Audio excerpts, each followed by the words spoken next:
सुन रहे हैं शिवानी रिकॉर्डिंग स्टूडियो की शानदार प्रस्तुति। तोरा पहुना कदे फाटबो मोगी रोजे रोजे मन पटको तोरा पहुना कदे फाटबो डीजे अरमान जे मोगी रोजे रोजे मन पारबो तोरा पहुना सदे फाटबो तोरा पहुना सदे फाटबो जे मोगी रोजे रोजे मन पारबो तोरा पहुना सदे फाटबो समझे बन तोरा गे मनली हाथ बतिया गे हम रोजे रोजे फोन करबो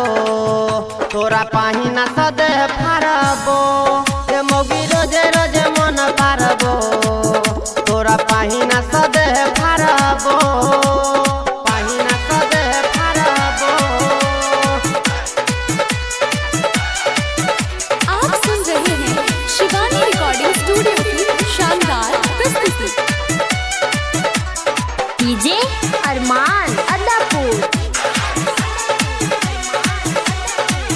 तू तला हाली लगा के हटला हाली लगा के किया महारे जाना हट हट के सबके दिला धड़का के सबके मना खाना का के तू तो चहल चकिया हट हट के तू तला हाली लगा के हटला हाली लगा के किया महारे जाना हट हट के सबके दिला धड़का के सबके मना खाना का के तू तो चहल चकिया हट हट के जे मोगी मारे का तू किया स्टाइल गुरबा सबा का तू कद भी फाइल जे मोगी रोजे रोजे मन पारबो तोरा पहुना सदे फाटबो जे मोगी रोजे रोजे मन पारबो तोरा पहुना सदे फाटबो तोरा पहुना सदे फाटबो। आप सुन रहे हैं शिवानी रिकॉर्डिंग स्टूडियो की शानदार प्रस्तुति। डीजे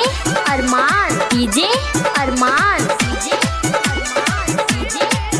तोरा पहुना सदे फाटबो जे मोगी हम छिला चार मुला गोट कटर के फार एना कहर चकिया देख के ओहर चरह जवानी तू बैठोगा मोगी पानी रहिया छौरा सब बच के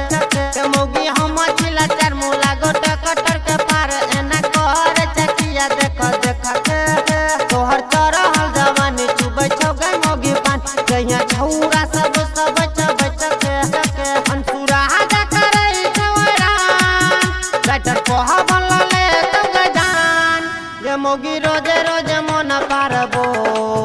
तोरा पहुना सदे फाटबो